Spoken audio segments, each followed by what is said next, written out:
주신 하나님 말씀 우리가 교독으로 공부하겠습니다. 에베소서 6장 1절에서 4절 말씀입니다. 에베소서 6장 1절에서 4절 말씀 우리가 교독으로 공부하겠습니다. 자녀들아 주 안에서 너희 부모에게 순종하라. 이것이 옳으니라. 내 아버지가 어머니를 공경하라. 이것이 약속있는 척결이니 이로써 내가 잘되고 땅에서 장수하리라. 또 아버지가 너희 자녀를 노래하지 말고 오직 주의 이름과 은혜로 영원하라. 아멘. 우리 다 같이 기도하겠습니다. 사랑의 하나님 아버지, 5월 가정의 달을 맞이하여서 우리가 어떻게 하면 정말로 주 안에서 복된 가정을 이뤄나갈 수 있는지를 함께 깨닫고 은혜 나누며 정말로 이 말씀 통해서 우리가 믿음의 가정 되고 또한 믿음의 자녀들 될 수 있도록 주님께서 은혜와 믿음과 축복 허락하여 주시옵소서. 지난날 우리가 온전히 가정에서 제 역할 감당하지 못했던 모습들을 우리가 깨닫게 하시고 정말로 오늘 아버지 정말 말씀 통하여서 말씀 안에서 거듭나고 변화되어서 믿음의 가정과 또한 믿음의 자녀로 온전히 거듭날 수 있도록 주여 하나님 이 시간 함께하여 주시옵소서. 예배 시종을 주님께 의탁드리오며 예수님 이름으로 간절히 기도드렸습니다. 아멘. 오늘은 그 가정의 달, 그 어린이 주일을 맞이해서 우리가 첫 번째 시간으로 이 같은 본문으로 다음 주에도 이렇게 나갈 건데요. 먼저는 자녀 양육에 대해서 우리 함께 은혜를 나누려고 합니다.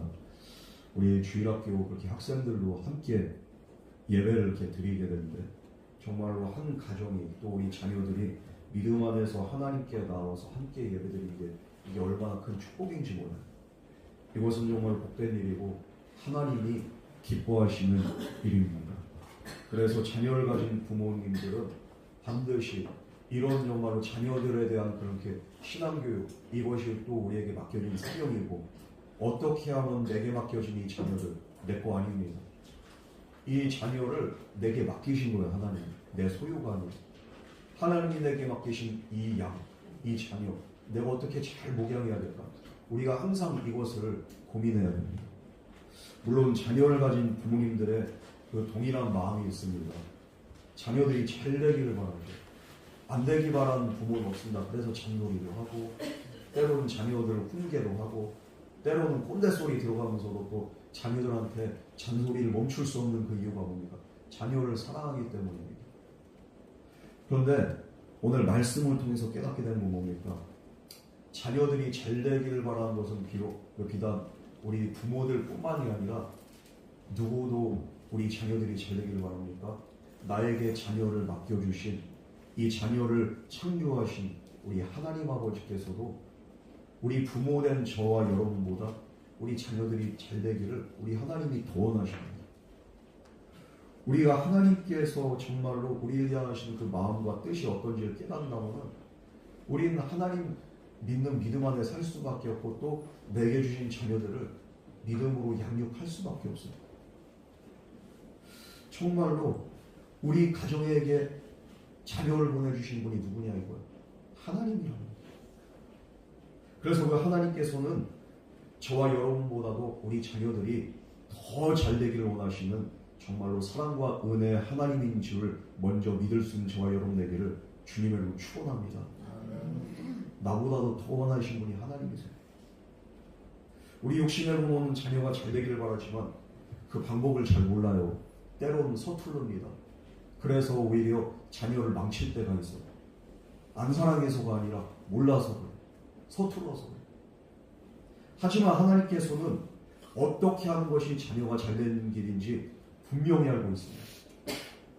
그래서 그 자녀가 잘 되는 길을 오늘 말씀 통해서 우리에게 제시하고 있는 겁니다. 분명한 약속으로 보증해 주셨습니다. 그리고 오늘 말씀은 우리 어린 자녀들에게만 해당되는 게 아니라 바로 우리 모두 저와 여러분에게도 또한 해당되는 말씀인 줄 믿으시기 바랍니다. 왜냐하면 우리 모두는 누군가의 또 자녀입니다. 나에게 자식이 있지만 또 나 또한 나를 낳고 기르신 부모님이 계시다. 그러므로 오늘 말씀을 통해서 우리의 자녀가 잘 되는 법, 그리고 또 우리 자신이 잘 되는 법이 무엇인지를 우리가 함께 나누도록 하겠습니다. 먼저는 자녀가 잘 되기 위해서는 우리가 어떻게 해야 됩니까? 먼저 한 가지 우리 자신도 그렇고 우리 자녀들도 그렇고 깊은 깨달음이 있어요. 그 깨달음이 뭡니까? 바로 우리의 진정한 아버지가 누구냐는 거예요. 우리의 진정한 아버지는 바로 우리를 창조하신 하나님 아버지가 우리의 영원하고 진정한 아버지인 줄 믿으시기 바랍니다. 우리의 육신의 부모는 시간의 한계가 있어. 능력의 한계가 있어. 그러나 능력의 한계가 없으시고 시간의 한계가 없으신 영원하신 우리의 아버지 되신 분이 한 분 계신데 그분이 바로 하나님 아버지라는 거예요. 그 사실을 믿을 때 우리에게는 정말 영원한 가능성이 열리고 영원한 생명이 열리고 축복의 문이 저와 여러분과 그리고 우리 자녀들에게 열려지는 역사가 일어나게 된 줄 믿으시기 바랍니다. 이 믿음으로 말미암아 우리가 의로워지고 믿음으로 말미암아 하나님의 자녀가 되고 믿음으로 말미암아 우리에게 이 영원한 축복이 임하게 된다는 거예요.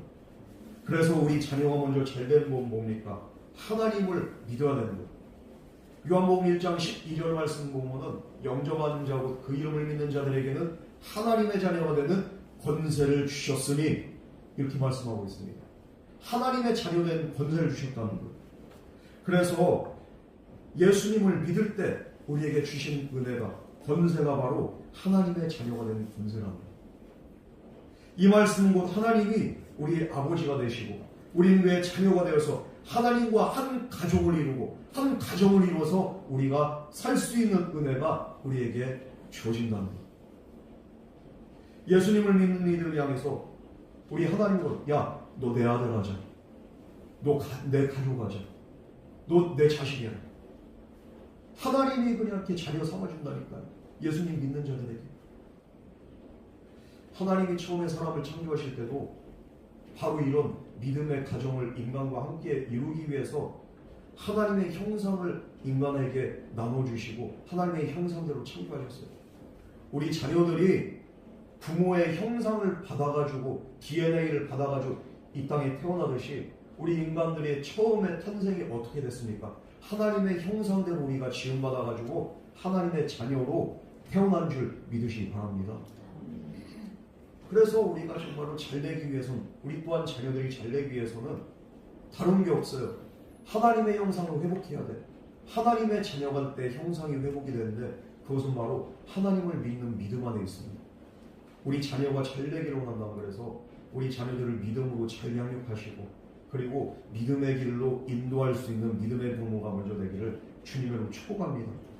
나 혼자 그냥 잘 나오는데 예배 잘 나오는데 내 자녀는 그냥 안 나와. 개판이에요. 자녀가 잘 될 수가 없어요. 물론 세상적인 성공을 할 수 있겠지만 그러나 그 자녀가 영원히 잘 되는 복은 바로 우리가 이 자녀를 믿음의 자리로 인도해야 되는 거예요. 그 역할을 우리 믿음의 부모들이 잘 감당할 때 우리 자녀들은 절대로 망하지 않고 하나님께서 영원히 그 자녀의 일생을 책임지신 줄 믿으시기 바랍니다. 자녀가 공부 못해도 돼요. 능력 없어도 돼. 스스로 그냥 열심히 노력해서 살아가고 꾸려간 인생 한계가 있습니다. 그러나 하나님의 손에 딱 붙잡힌 받은 그 인생은 한계가 없어요. 하나님이 날마다 동행하시고 인도하시기 때문에 그 자녀는 잘 될 수밖에 없는 줄 믿으시기 바랍니다. 그래서 이 자녀가 잘 되기 위해서는 어떻게 해야 됩니까? 이 자식을 내 자식이 아니라 하나님 자식으로 만들어 놔야 돼요. 이거에 대해서 우리가 믿음의 부모들이 책임감을 갖고 있어요. 자녀들이 교회 나오라 한다고 해가지고 이렇게 나옵니까? 안 나와. 어거지로라도 이렇게 끌고 나와야 돼. 싫어도 아유 예배 시간 지루해도 그래도 이놈의 자식 그냥 이렇게 어거지라도 그냥 이렇게 멱살 잡고라도 끌고 와야 돼. 이게 자녀를 살리는 길이에요. 믿음의 부모들이 그걸 못해가지고 자녀한테 오히려 끌려다니고 있어. 그러면서 그냥 이렇게 본인이 그냥 이렇게 잘한다고 생각을 잘 못하고 있는 거야. 내 자녀 하나님 자녀로 만들어야 돼. 그거 내 책임입니다. 여러분 그래서 정말로 자녀를 사랑하신다면 이 자녀가 잘 되기를 원하신다면 타협은 없어. 다른 것은 자녀한테 요즘 자녀를 그냥 이렇게 아주 그냥 떠받드니까 그냥 자녀가 망하는 길인지도 모르고 그냥 그래도 그래 존중한 그놈의 존중이 뭐야 도대체. 존중은요, 하나님 말씀 안에서, 믿음 안에서 자녀를 잘 양육하고 기르는 게 그게 바로 존중이에요. 이제는 지가 다 컸으니까 이제 아이고 지가 알아서 하지. 존중 아니에요. 여러분, 우리가 잘못 알고 살았어요. 그러면서 그냥 나 혼자 열심히 한다고 해가지고 잘하는 거야. 하나님이 기뻐하는 믿음의 가정 만들기 위해서 나에게 이런 사명이 있는데 이 자녀 방치할 겁니까? 방치하지 마시고 정말로 하나님의 자녀로 만들 수 있는 저와 여러분 되기를 주님으로 축원합니다. 아멘 소리가 작아지고 있어요. 왜? 아직 하나님의 자녀가 안 된 자식들이 있어. 그래도 아멘 믿음을 크게 하세요. 내가 기도하고 범연하고 듣든지 안 듣든지 이 자녀 그냥 진짜 내가 정말로 내가 살아있는 동안에 내 사명이 바로 이놈의 자식 진짜 듣든지 안 듣든지 내가 전하는 거예요. 그리고 내가 인도하는 거예요. 어거스틴이 어떻게 했습니까? 그냥 얼마나 방탕히 살았어요. 15살 이후부터 그냥 얼마나 그냥 이렇게 이 세상 그냥 이렇게 죄 가운데 빠져서 살았습니까? 그냥 이렇게 창녀하고 놀아나고. 그런데 어머니 그 모니카의 그냥 이렇게 기도가 있었어요. 어머니가 눈물로 기도하고 권면하고 그 자식 돌아와가지고 성 어거스틴이 돼요. 하나님의 자녀가 됩니다. 우리가 자녀를 위해서 눈물의 기도가 있어야 돼요. 그리고 이 자녀를 위해서 항상 고민할 때 이 자녀는 반드시 주님께로 돌아오게 될 줄 믿습니다. 자녀한테 끌려다니지 마세요. 이 부분에 대해서 믿음에 대해서 우리가 타협하죠. 이게 바로 올바른 자녀 양육이에요. 그럴 때 이 자녀는 좌로나로나 치우치지 않고 반드시 의의 길로 믿음의 길로 행하게 되고 하나님의 은혜 안에서 일생을 주님께 딱 붙잡혀가지고 그 인생이 복된 인생이 되게 될 줄 믿습니다. 오늘날 많은 가정들이 정말로 진정한 부모가 누군지를 깨닫지 못하는 진정한 아버지는 하나님 아버지. 우리 모든 육신의 부모이기 전에 하나님의 자녀라는 하나님의 자녀임을 깨닫는 하나님이 원하신 뜻도 어디에 있는지 우리가 알아야 돼. 내 아버지 되신 하나님이 내게 자녀를 맡겨주셨어요. 내 아버지께서 원하시는 그 양육 방법이 뭘까요? 이 자식 그냥 교회를 끌고 오는 거예요. 저는 어렸을 때 진짜 부모님 엄청 원망했어요. 아버지가 목사님이잖아요. 때로는 새벽 기도를 끌려다. 내 자의하고는 상관이 없어요. 고등학교를 딱 들어가서 이거 고등학교가 워낙에 그냥 이렇게 공부를 그냥 빡세게 시키다 보니까 주일날 때도 자율학습을 그냥 이렇게 나오게 하는 거예요. 근데 오히려 그게 더 좋았어요. 저는. 아싸, 차라리 자율학습을 갈지언정 내가 교회는 안 가도 되고 아우 교회에 앉아있는 게 너무 힘들어. 아버지가 담임 선생님한테 전화를 해가지고 내가 목사인데 목사들이 교회 안 나간 게 말이 되게 많네요. 선생님하고 싸워가지고 너 예배 드리고서 자율학습다. 그래가지고 끝까지 믿음의 길로 그냥 아버지로 인도를 하는 거예요. 그때는 얼마나 죽을 맛이. 그런데 지금 보니까 얼마나 감사한지. 내 아버지가 목사인 것도 감사하고 내 아버지가 그렇게 반항하고 그렇게 그냥 싫어하면서도 그러면서도 끝까지 여기에 타협이 없는 거예요. 저를 그냥 끌고 와가지고 앉혀놓는 거예요. 그런 은혜가 없었다면 저도 목회자 될 수 없었고 그리고 하나님을 아버지로 내가 정말로 인정할 수가 없어요. 여러분, 우리가 정말로 진정한 아버지가 누구인가를 깨닫는 것, 이게 얼마나 큰 은혜죠. 우리 자녀들로 하여금 너에게 영원한 아버지가 있어. 영원한 영적인 부모가 있어. 이분이 바로 너를 사랑하시는 하나님이야. 우리가 물려줄 수 있는 게 뭐가 있습니까? 신앙유산이 뭐가 있습니까? 이거밖에 없습니다. 그래서 우리는 자녀된 자들은 세상적인 방법으로 잘 사는 것이 아니라 하나님의 아버지의 방법을 따라갈 때 잘된 복을 경험하게 됩니다. 그렇기 때문에 우리 믿음의 부모들은 바로 자녀들을 이렇게 믿음으로 양육을 해야 된다.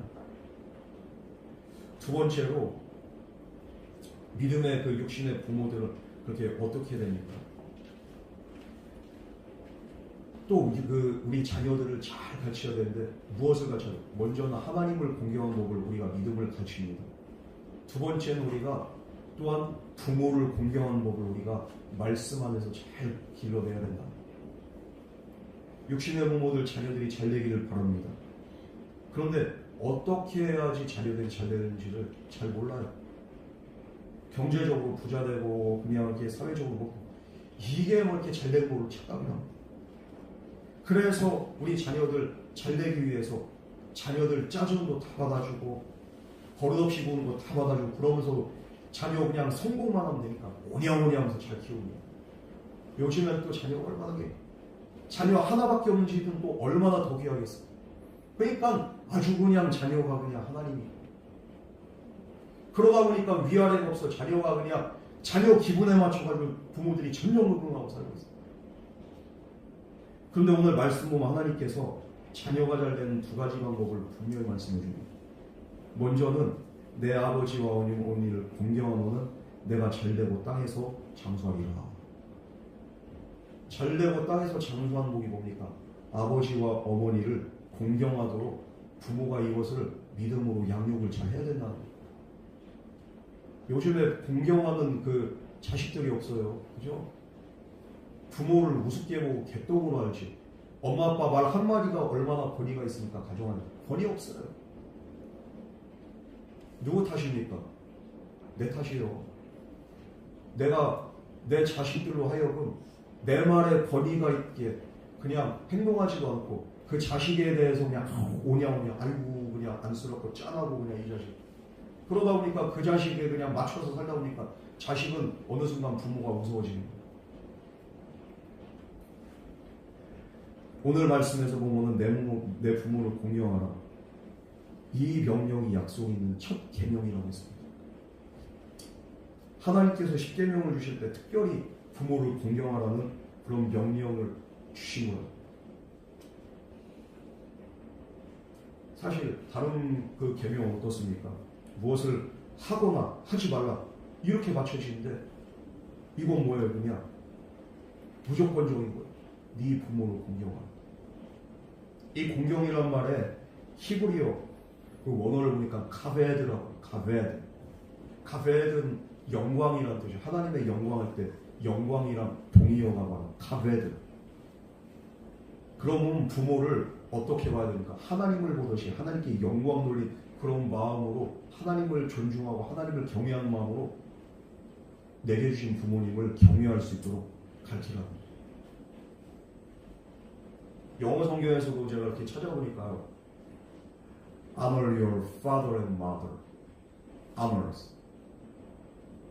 명사는 영광입니다. 근데 동사가 뭐냐면 공경하다, 예우하다, 존중하다, 예를 갖추다 이런 말. 그러니까 부모에게 하나님의 영광의 하나님 앞에 정말로 경외하는 그런 심정으로 부모를 공경할 수 있도록 예를 갖출 수 있도록 너희들이 자녀를 교육을 하라는 거예요. 하나님께서는 이것을 분명히 얘기했어요. 그런데 오늘 우리 자녀들 어떻습니까? 그냥 하란 대로 다 해주는 거예요. 물론 목사님 저도 마찬가지예요. 자꾸 어디까지 그렇게 아이를 맞춰줘야 되는 항상 고민이 돼요. 그런데 오늘 이 말씀을 통해가지고 다시 한번 깨닫는 게 뭡니까? 자녀가 망하는 그렇게 지름길 뭡니까? 해달라는 거 다 해주고 사는 게 자녀 망하는 거예요. 그렇게 하면 좋은 엄마 아빠는 될 수 있겠지만 최악의 엄마 아빠가 될 수 있다는 거죠. 자녀 망치는 지름길은 뭡니까? 부모를 우습게 알아도 그냥 아이고 그래도 우리 새끼 자녀 망치는 거예요. 오늘 하나님께서 분명히 말씀합니다. 자녀 교육할 때 부모 무서운 줄 알고 그리고 또 부모의 말 한마디가 정말로 권위 있는 말 한마디가 될 수 있도록 자녀가 하여금 부모를 공경하도록 이것을 잘 가르치라는 이것도 하나의 신앙 교육입니다.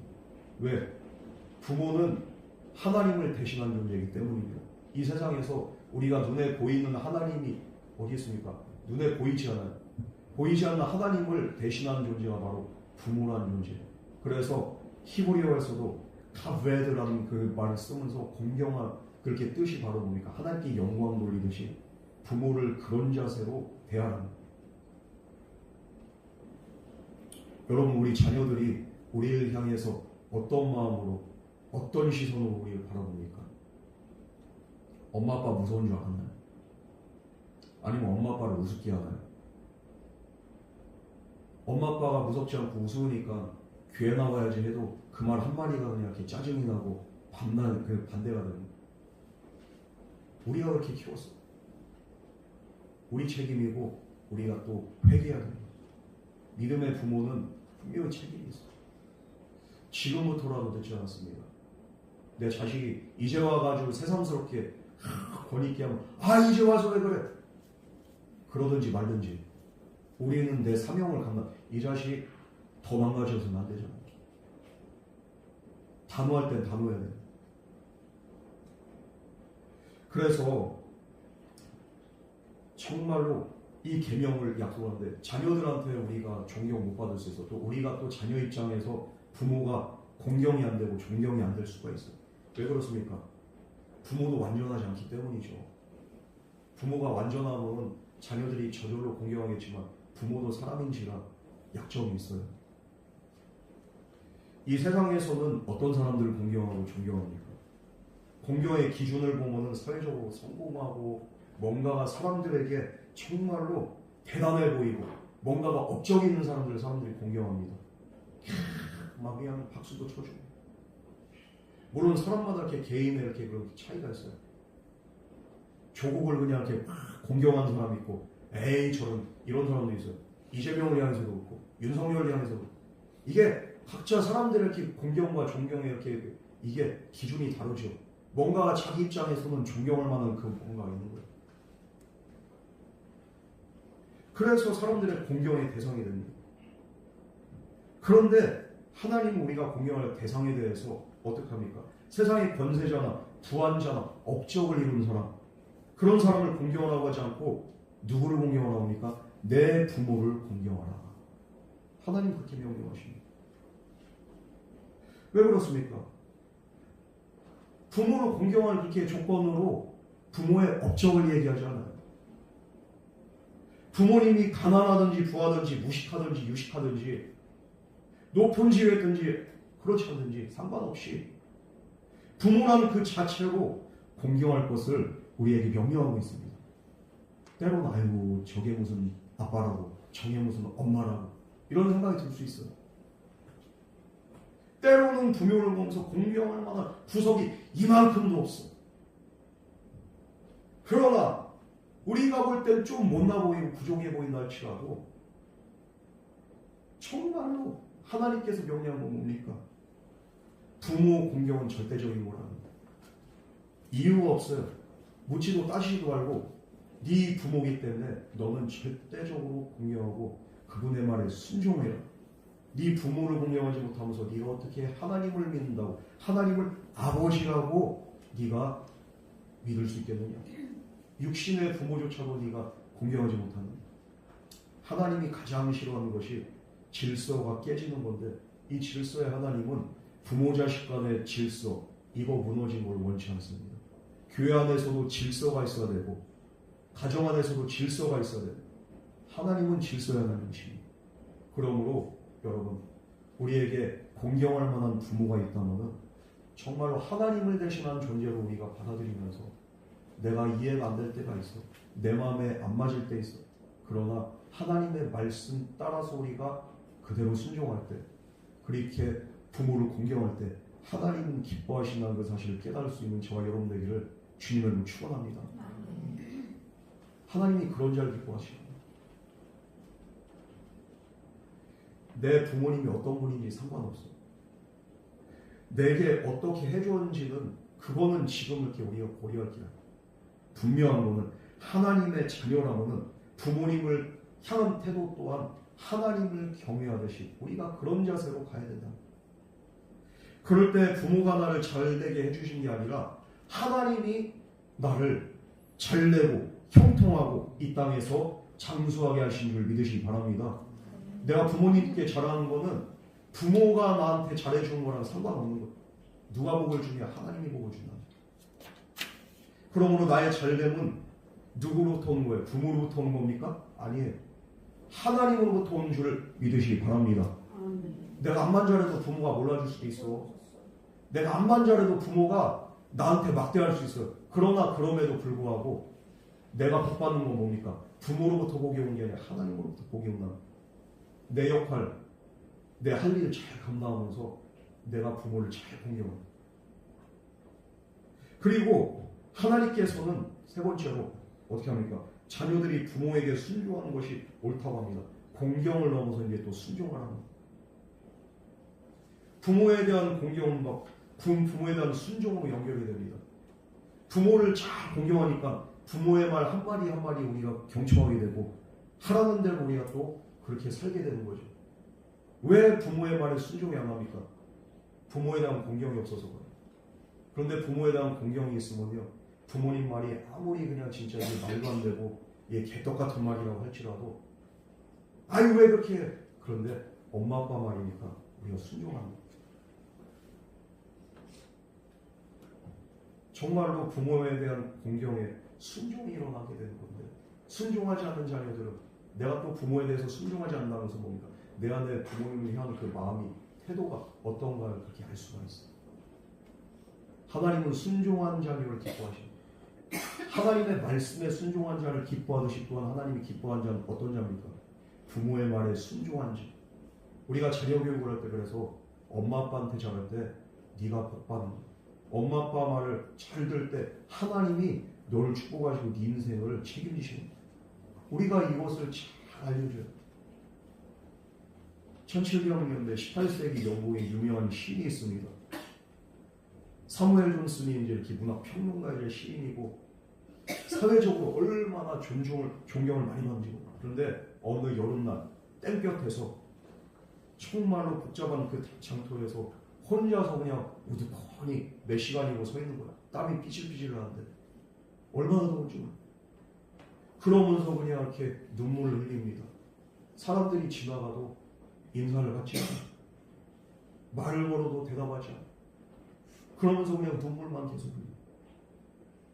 그렇게 서 있는 모습을 지켜보던 제자들이 너무 걱정이 되니까 선생님 도대체 무슨 일입니까? 한참을 대답 못하다가 이 사무엘 존슨이 대답을 하는 거예요. 내가 지금 서 있는 이 자리가 사실은 50년 전에 내 아버지가 그 헌책방을 이렇게 운영하던 그 장사를 하던 이렇게 자리라는. 그런데 50년 전에 우리 아버지가 너무도 가난하고 그리고 이 일을 하는 게 내가 너무도 창피하고 수치스러웠어. 남들 앞에서 이렇게 창피해서 아버지에 대한 존경도 없어.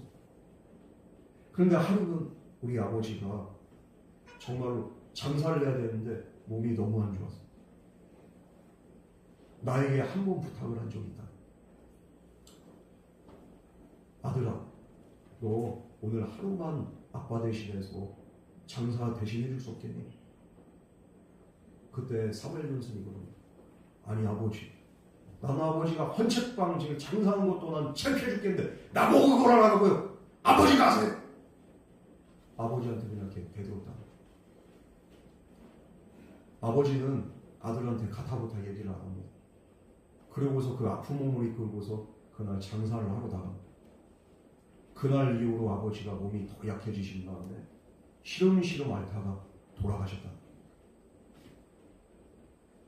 50년이 지난 지금에 와서요. 지난날 내가 아버지께 못했던 것들, 내가 아버지께 순종하지 못했던 것들이 떠오르면서 너무도 사무친다. 아버지를 존경하지 못한 것을 내가 후회하고 있어. 그러면서 눈물을 흘리면서 내가 왜 그랬을까? 불효자 늙는 거였거든요. 그러면서 지금 자신에게 벌을 주고 있는 거죠. 정말 이 순종을 할 수 있을 때 순종하고 공경할 수 있을 때 공경을 해야 돼요. 부모가 영원히 우리와 함께 있는 게 아닙니다. 자녀들에게 그것을 잘 알려줘서 엄마 아빠는 너희와 항상 함께 있잖아.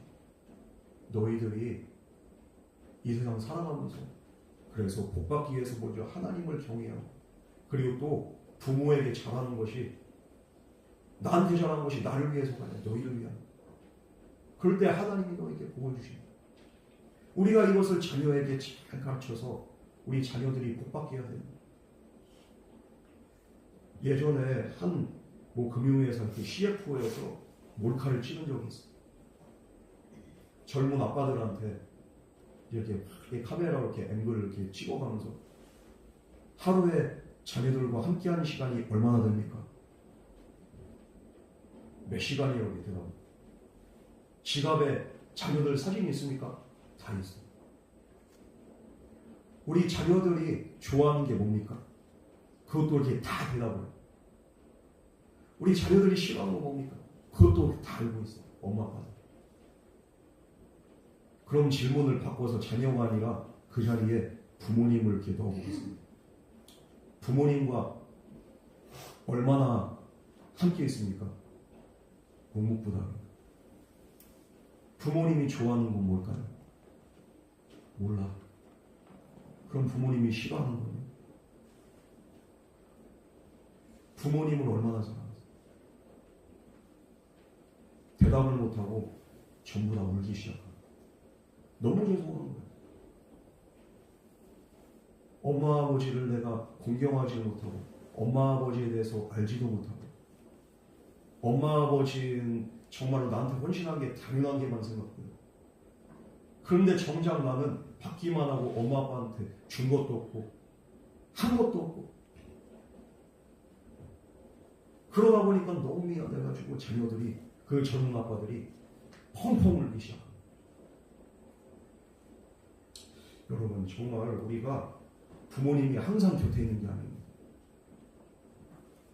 곁에 언제나 내 옆에 있을 거라고 해서 착각을 하지만 그러니까 자주 안 찾아뵙고 자주 전화도 안 드리고 우리가 다음에 이렇게 때가 되는 공경할 기회가 있겠지. 나중에 효도할게. 이런 말 아주 반복되지. 나중에 내가 잘 되면 나중이 아니라 지금 효도해야 돼. 시간 항상 부모님의 시간이 멈춰 있는 게 아닙니다. 부모님의 시간 우리보다 더 빠르게 지나갑니다. 여러분 그래서 우리에게 하나님께서는 순종할 부모를 주셨다는 그 사실을 우리가 감사하면서 우리가 부모님께 순종할 때 하나님은 반드시 그런 순종을 기쁘게 받으시고 저와 여러분의 삶을 온전히 축복하실 줄 믿습니다. 나에게 순종할 수 있는 부모가 있다는 게 얼마나 감사합니다. 이 하나님의 잘됨을 경험하게 되는 기회는 바로 부모를 공경하고 순종함에 있습니다. 그러므로 부모님께 살아계실 때 우리가 힘써서 공경하고 순종한 일이 우리에겐 마땅한 일인 줄 믿습니다. 자녀가 잘 되는 것도 우리가 그렇게 자녀 교육을 하고 그럼 자녀 교육에 그렇게 되기 위해서는 또 자녀들 앞에 내가 어떻게 부모에게 순종하는지를 내가 몸소 보여줘야 돼요. 예전에 김기래 집사님한테 이렇게 들은 얘기가 태준이하고 태영이가 엄마한테 잘하잖아. 왜 잘하는가 봤더니 엄마가 그렇게 시부모님한테 그렇게 잘하는 걸 이렇게 애들이 보고 잘하는 거예요. 시부모님이 그냥 막 어떨 때는 말도 안 되는 거 가지고 이렇게 갈고 쿠사리 주고 막 그런데 엄마가 대꾸 한마디 하면 예 알겠어요. 예 죄송해요. 이 모습을 보고 자라는 거예요. 그러니까 엄마한테 그 모습 보고 자라니까 애들이 어떻게 엄마 말을 그냥 이렇게 무조건 순종을 하는 거예요. 부모 공경의 본이 되는 것은 또 내가 살아계신 부모님께 어떻게 하느냐 이것을 자녀들에게 보여줄 때 자녀들이 그것을 보고 또 우리에게 그렇게 실천하게 됩니다. 여러분 우리가 자녀가 잘 되기를 원한다면 먼저는 저와 여러분이 부모님께 효자가 돼서 부모님을 공경하는 본이 되는 저와 여러분 되기를 주님을 축원합니다. 부모님이 살아계시지 않는 분들은 하나님으로 어떻게 이렇게 뜨겁게 살아가는지 내가 어떻게 믿음으로 살아가는지를 또 자녀들에게 보여주십니다. 자녀들은 그 부모의 믿음을 보고서 본받아서 정말 하나님의 자녀로 부모의 효자로 그들이 살아갈 줄 믿습니다. 자녀가 되는 건 정말로 어려운 일이에요. 그러나 온전한 자녀, 효자가 될 때 하나님은 그것을 간구하지 않으시고 기뻐하시고 복을 준다는 거예요. 5월 이 가정의 달에 우리 가정은 어떻게 해야 됩니까? 우리 자녀들이 어떻게 됩니까?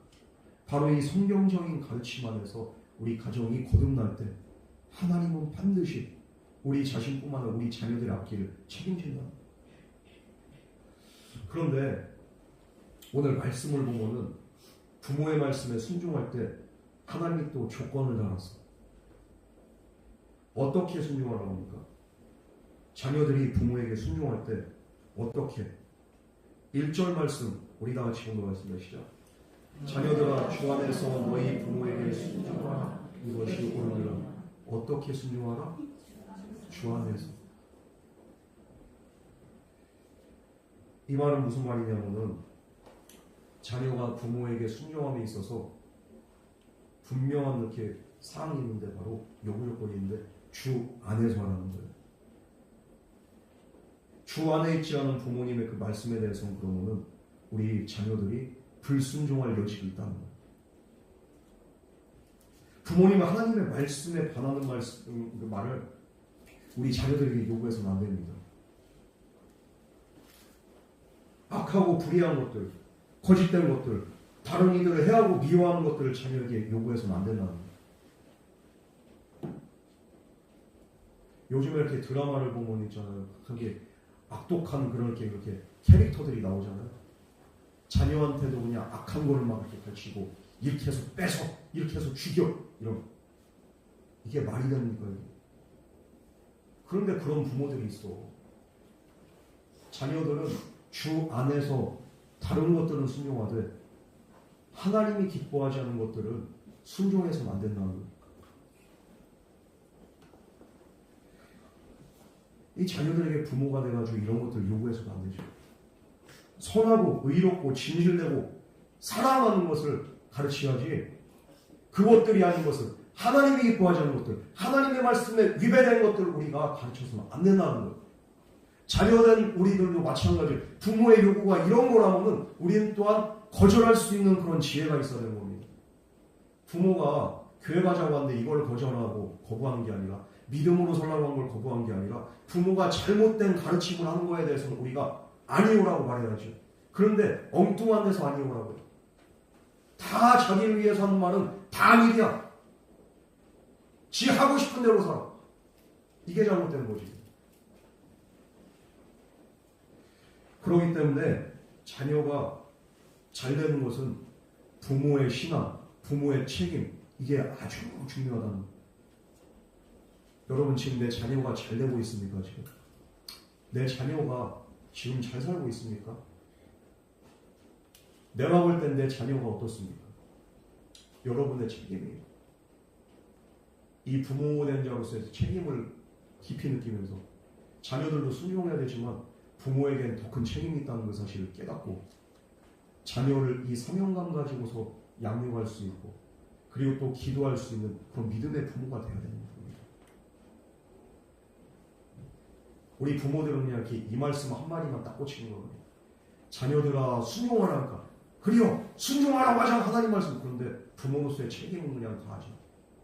그런 분들도 계세요.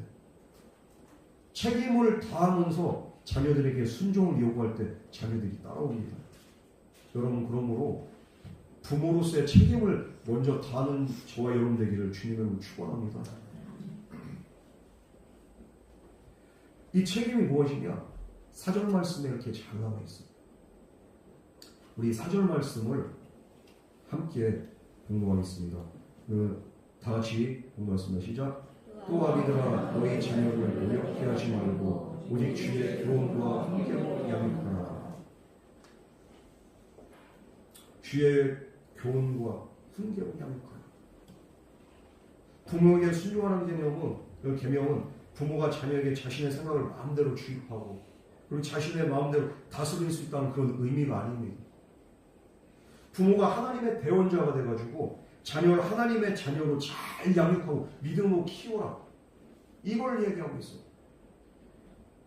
만약에 하나님의 자녀로 잘 양육하지 않고 그리고 하나님 말씀 안에서 올바로 양육하지 않으면 자녀를 노엽게 하는 그런 부모가 될 수가 있다.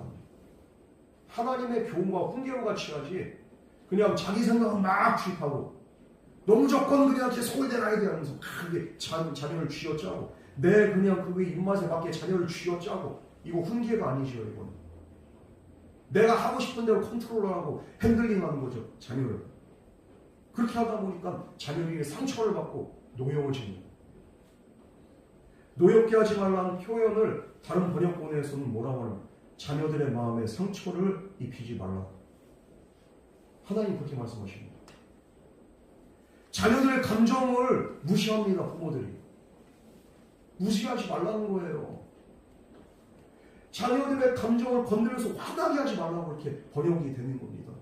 여러분 믿음에 대해서는 우리가 타협이 없되 자녀의 그 인격은 존중하는 그런 부모가 돼야지. 믿음에 대해서는 단호하지만 이 자녀 그 자체를 우리가 인정해주고 존중해주고 이 자녀를 그냥 내 마음대로 그냥 이렇게 휘 잡으려고 그렇게 해서는 안 되는 거지. 자녀에게 제일 중요한 대상은 부모입니다. 그만큼 상처도 깊이 남길 수 있고 또 자녀의 자존감을 세워줄 수 있고 이게 바로 부모의 역할입니다. 그래서 자녀를 잘 돌보는 것도 중요하지만 자녀들이 싫어하는 것 그리고 자녀들이 실망하는 것 자녀들이 마음 아파하는 것 이것을 부모들이 깨닫고 자녀들에게 가급적이면 이런 부분들은 고쳐서 상처를 주지 않는 것 이것도 필요하고요. 자녀들이 실망하고 자녀들이 상처 주는데도 엄마 아빠는 어쩔 수 없었다. 이거는 비겁한 변명이죠. 핑계예요. 결국에는 안 고치겠다고 개선하지 않겠다는 거잖아요. 그러면서 어쩔 수 없다는 그런 상황으로 들어가. 바뀌어야 되는 거예요. 저희 지방에 이렇게 목사님이 계신데 전 감리사님인데 그분이 이렇게 그런 얘기를 하더라고요. 이분이 원래 권위적이에요. 이렇게 또 경제적으로도 이렇게 좀 이렇게 그 여유도 있으시고 그래가지고 자녀들이 어릴 때 엄마 아빠 한참 이렇게 진짜 그리운 그게 나이 11살인데 딸내미가 큰 딸내미 해외로 그냥 유학을 보내버린 거예요. 그러면서 선교사 가정에게 맡겨버렸어요. 딸내미 가기 싫다고 하는 그 딸내미 그냥 보내가지고 그래서 어릴 때부터 이제 눈칫밥을 먹고 그러면서 이렇게 공부하고 엄마 아빠 그리울 때 그냥 이렇게 이 딸내미는 밤마다 혼자 이렇게 펑펑을 몇 년을 보냈다는 거예요. 그게 아직까지 여기에 상처가 났고 아빠는 그걸 몰라. 그게 잘 되는 건 줄 알고 그냥 이렇게 맡긴 거예요. 그냥 이 딸이 큰 딸이 시집 가기 전에 펑펑 울면서 아빠 어떻게 나한테 그럴 수가 있었어. 아빠는 이게 니들이 잘 되는 건 줄 알았어. 뭐가 잘 돼? 마음에 상처만 있고 내가 얼마나 힘들고 내가 얼마나 외롭고 내가 얼마나 그리운 줄 알아. 아빠는 죽었다 깨어나도 몰라. 그때 이 목사님이 깜짝 놀라. 네 마음이 그런 줄도 몰랐고 아빠가 처음이라서 아빠가 몰라서 그래서 미안해. 그러면서 그냥 결혼하기 전날에 펑펑 울었다는 거야. 미안해. 아빠가 잘못했어. 용서해줘. 이제 와서 그냥 이렇게 잘못했다고 미안해. 아빠가 앞으로 잘해. 그리고 네가 이제 이렇게 새롭게 시작하는데 이제 행복하게 살아. 아빠가 잘못했던 것들, 아빠가 상처 줬던 것들 이제 다 잊어버리고 행복하게 살아. 아빠가 살아있는 동안에는 항상 네 편에 서 있을게. 지금은 전세 역전돼가지고 딸내미가 결혼을 하고서 나이가 40이 다 돼가는데도 아빠한테 그냥 잔소리하고 아빠한테 찍소리는 못해요. 그날 이후로 아빠가 바뀌어가지고 지금에서라도 아빠 미안한 마음이 막 있는 거예요. 딸내미는 이제 아빠한테 막 함부로 해. 그런데도 할 말이 없어. 왜? 미안한 마음이 있으니까. 전에 그냥 자녀의 마음을 모르고 상처 주고 자기가 옳다고 생각한 대로 그냥 그 자녀를 해외로 보내고 이런 거에 대한 마음이 뒤늦게 몰려와서 항상 이 딸에 대한 그 미안한 마음이 있어요. 그러니까 딸이 좀 치유를 받아야 돼요. 그리고 부모 자식 간에 그렇게 관계도 좋아지고 그러면서 오히려 정말로 예전보다 아빠하고도 얘기도 많이 하고 지금 이렇게 목사님 집 근처에서 살아. 딸이 얼마나 그렇게 회복이 된 거예요. 우리가 자녀를 어떻게 키우느냐, 내가 자녀에게 상처를 줄 수 있고 또 이 자녀를 올바로 키울 수 있어요. 이 자녀를 정말로 하나님이 내게 주신 정말 하나님의 사람으로, 하나님의 아이로 우리가 인정하면서 정말 그 하나의 인격체를 우리가 존중하면서 믿음으로 잘 양육할 때 이 자녀는 자존감도 이렇게 정말로 커지고, 그리고 하나님 앞에, 사람들 앞에서 쓸모가 있는, 쓰임받는 그런 자녀로 성장해야 될 줄 믿습니다. 자녀는 우리의 소유물이 아니에요. 내게 맡기신 하나님의 정말로 천사와 같은 정말로 한 영혼입니다. 우리가 그 사실을 잘 기억하면서 내게 맡겨준 그 자녀들을 위해서 눈물로 기도하고 자녀 입장에서 생각하면서, 그러면서 이 자녀들을 잘 양육할 수 있는 그런 저와 여러분 되기를 주님으로 축원합니다. 그리고 두 번째로는 주의 교훈과 훈계로 양육하라는 것. 훈계는 뭡니까? 자녀들이 잘못할 때 부모로서 취해야 되는 행동과 그렇게 관련이 되는 게 그게 바로 훈계입니다. 잘못하고 있는데도 훈계를 안 하니까 자녀가 망가지는 거예요. 김장한 목사님은 자녀 교육을 어떻게 하냐면 아주 그냥 엄격하게 합니다. 지금도 가차없어요. 자녀들을 그냥 이렇게 영어로 그냥 이렇게 다 교육하고 이렇게 해가지고 이 자녀들이 이렇게 영어를 꼭 끝내주게 해요. 김장한 목사님 그 본인 자신이 영어를 잘하시고 모임 시간 딱 했는데 이게 1분이라고 지각하는 목사님이 그냥 가버린 거예요. 아버지한테 아주 쩔쩔매요, 자식들이. 아버지가 그냥 이렇게. 그런데 이 자녀들에 대해서 그 원리 원칙 외에는 자녀들을 그렇게 존중하고, 목사님이 옛날에 이렇게 목사님도 자녀들 이렇게 성장할 때 잘못 알아가지고 자녀를 허리띠로 막 이렇게 다스렸다고. 허리띠. 와, 이게 그러다가 자녀들한테 이것이 이렇게 얼마나 진짜 해가 되는지 이렇게 깨닫고 자녀를 이제 존중하고 자녀를 위해서 기도하고, 나중에 그 목사님이 이걸 깨닫는 거예요. 그러면서 자녀를 깰까봐 이렇게 아들내미 위해서 미국 유학 가 있는 아이들을 그냥 이렇게 화장실에서 그냥 이렇게 혼자 기도. 아들 자고 있을 때 그걸로 보고서 아들이 울면서 이제 본인도 아버지처럼 목회자가 되겠다고 딱 결단을 합니다. 이 목사님이 그런데 원리 원칙이 있어요. 이거에 이렇게 반하고는 목사님이 바로 그냥 이렇게 즉각적으로 얘기하고 단호합니다. 훈계를 합니다. 이걸 알기 때문에 이 아들들은 목사님 말씀을 무조건 순종해요. 정말로 우리가 최고의 아버지는 최악의 아버지일 수 있다는 그런 말이 있어요. 뭐가 최고의 아버지입니까? 용돈 달라는 대로 다 주고 원리 원칙 없이 그냥 자녀 말이 무조건 다 해주고, 근데 오히려 그것이 최악의 아버지일 수도 있다. 무조건 자녀들에게 잘해주는 것이 아니라 좋은 부모는 자녀들을 사랑으로 인내하고 돌볼 뿐만 아니라 잘못할 때 바르게 훈계할 수 있는 그런 게 아버지. 이게 바로 진짜 좋은 아버지야. 무조건 강압적으로 하는 게 아니라 바르게 훈계하는 아버지. 여러분, 자녀가 잘 되기 위해서 우리 부모들이 얼마나 수고가 많습니까? 부모의 수고는 이게 이루 말할 수가 없어요.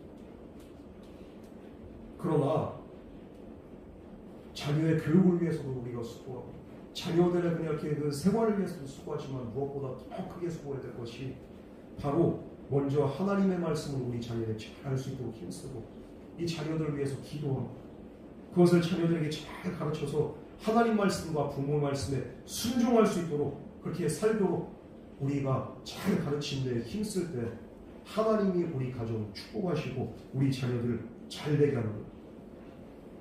세상의 모든 부모들은 자녀들이 잘 되기를 원합니다. 그러나 다른 아이들보다 잘 이렇게 키워보겠다고 노력을 하지만 조기 교육이나 뭐 그 유학이나 이거보다도 더 중요한 게 뭐냐? 오늘 말씀해 보면 하나님의 교훈과 훈계로 양육하는 것이 가장 먼저 되는 계명이라는 거예요.